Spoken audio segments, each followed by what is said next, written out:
Welcome to Films and Stars على قناة MBC4 Edits. Insider's Guide to the Movies.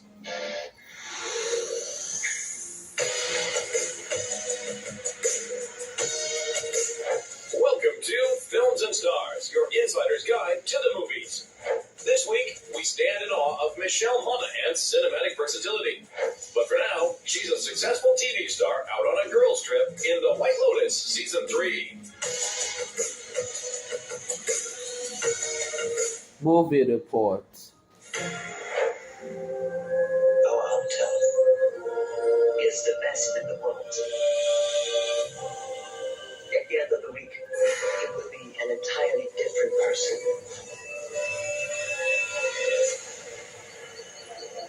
To Thailand and a week of new memories. Fans of quirky dark comedy rejoice as the third season of the popular series The White Lotus is finally upon us.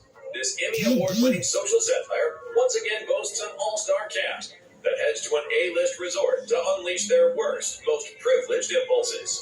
Written and directed by Mike White, this batch of episodes brings us to a new White Lotus hotel in a brand new location with a largely new cast, who were all very much into the earlier seasons. I'm going to help you bring your joy back. I'm such a big fan. Like, the first few seasons I love, and I used to say I want to be in White Lotus, but I don't know where I'd fit. I couldn't see myself in that world. And then I got the audition for Chelsea, and I was like, this could be it, this could be it. I was actually so scared to do it. I think because I cared so much, I was like weirdly like putting off doing my self-tape. I was like, don't think I'm going to do it. And my friends were like, do you think you might be self-sabotaging here because you feel like you might get it? I love it just as much as everyone else loves it. Of course, being invited to be a part of it, you certainly want to do it justice, and you want to be in service of Mike's brilliance. You know, he's such a master of tone, and I think that is something that we all, were motivated by. I think what makes this particular season a little bit different is that we're in Thailand. It's the location, and what's exciting is that we see each of the characters explore Thailand in a way that we haven't seen in previous seasons. And I think as a result of that, this show actually feels bigger. So many great locations. We moved around a ton. We switched hotels so many different times, and just to really explore the beauty of the island. I feel like Thailand's a character this season, and we get to see so much of it. Since the first season rolled out back in 2021, the series من انطلاق الموسم الأول عام 2021 أصبح المسلسل مشهور. That means the مسلسل they were doing is مشهور because it was launched in 2021 by the guest stars, these guests like myself. It's the location, and what's exciting The lady with the white shirt, the White Lotus. is that we see each of the characters explore Thailand in a way that we haven't seen in previous seasons. And I think as a result of that, this show actually feels bigger. So many great locations. We moved around a ton. We switched hotels so many different times, and just to really explore the beauty of the island. I feel like Thailand's a character this season, and we get to see so much of it. Since the first season rolled out back in 2021, the series has become rather iconic, and its returning cast members were treated like royalty during the shoot.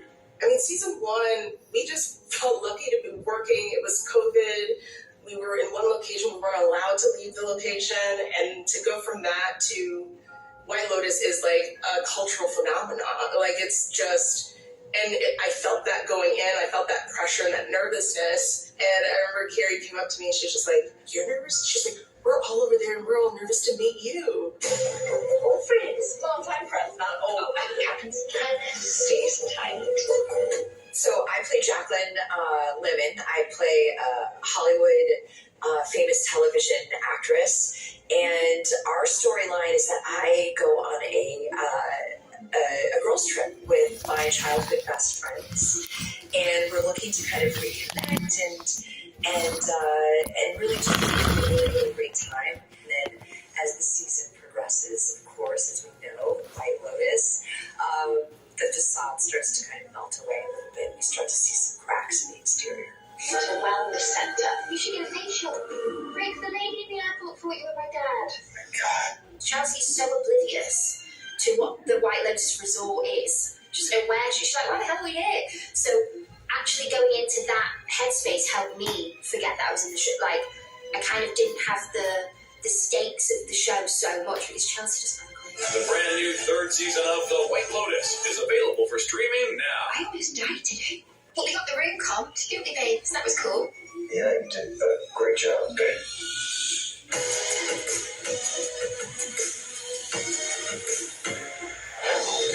Michelle Monaghan started her career in showbiz as a model before segueing into acting. She soon became known for her versatility, surprisingly good in everything from comedy to action to intense drama. I think it's just people mistake me for being just like really, really happy all the time. It's like I really like to explore the darker sides of roles, and that is just, obviously that's what actors do. That's our job. One of her biggest early breaks was in the beloved dark comedy detective flick Kiss Kiss Bang Bang opposite Robert Downey Jr. It's interesting. It's come back around now in like the latter years as a Christmas movie. It's kind of reinventing itself. In fact, people will always say to me like, "Oh, Kiss Kiss Bang Bang is my favorite Christmas movie." I was like, "Oh wow, that's right. It was set around Christmas time," and I never thought of it as that. But I'm glad that it's still. It's found its audience. It's a bit of a cult favorite, and it means so much to me because I'm so proud of that role and everybody in it. Right from the start of her career, Monaghan was working with big-name actors like Downey, Val Kilmer, Casey Affleck, and Jake Gyllenhaal. At first, she was a little starstruck. I'm nervous to meet everybody that I could potentially work with, and then you realize that they're just like you, and they're just doing their job, and everybody's just so nice and welcoming at the end of the day that it makes it much easier. Michelle has appeared in several rom-coms, such as Maid of Honor and The Heartbreak Kid, and knows that being funny is harder than it looks. Definitely think comedy is more challenging for me than drama. It's all about the timing in comedy, so yeah, it's definitely a challenge, especially after you do something 10 or 15 or 20 times, and then it's sort of not that funny anymore. It's sort of, you've told the joke how many times, and it's not good. So it's always nice to then be able to use improv and things like that. Among the big blockbusters on her resume is the Mission Impossible series, where she played the wife of Tom Cruise's character. She joined the team in the third installment, in which she gets kidnapped by a villainous Philip Seymour Hoffman. That was just such an extraordinary experience from beginning to end. Certainly that film, I think one of my first days on set actually was the scene it was the opening scene of that film with Philip and Tom. As intense as it looked like, of course, Philip's such a tremendous actor and, just such a talent we were so fortunate to be graced with. 2021 found her back with her Gone Baby Gone co-star Casey Affleck for the psychological thriller Every Breath You Take. Well, listen, that movie remains, a highlight. I'm very proud of that movie.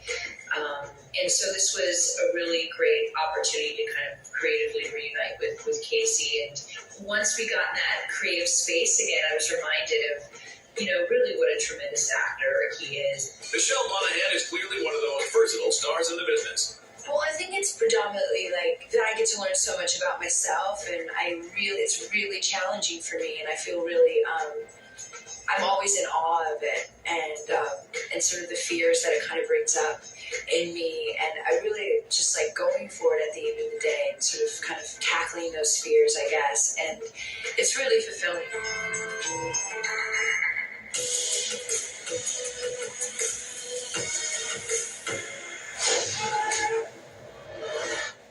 Thank you for finding the time. I will admit, it's not entirely unpleasant seeing you again. For fans, though, that might be an understatement, because after almost 7 years, the vigilante protector of Hell's Kitchen is back. Naturally, there was no other place to celebrate the premiere than in Daredevil City, New York. Yeah, I was born and raised here, so New York has a special place for me for work, for personal reasons. But there's, we always talk about New York being a character in a show, and I think we have to be here for the premiere. We have to be in this crazy building. Oh my God. It's beautiful and it's fun. It feels celebratory, which not all premieres feel. Sometimes it feels like a chore or a job. This really feels like a party. search the city. I can see you're not entirely convinced. Can you blame me? Born Again continues on from the 3 seasons of Daredevil on Netflix, now at a new home on Disney+. It's so great. You know, we're so happy about the show being back, and we had such a great time doing that first season. It was hard. It was difficult, but we pulled it off somehow, in some way. It seems like, and it's just very exciting. Yeah, you know, I'm still pinching myself. I never believed this moment would happen. So, you know, after all these years, I think it's been 6 years since we last had an episode released, and it's just surreal. It's a dream. I can't shake the feeling that you're gaming the system. Why did you stop being a vigilante? The line was crossed. You know, first Kevin asked us to do, I think he asked you to do Spider-Man first.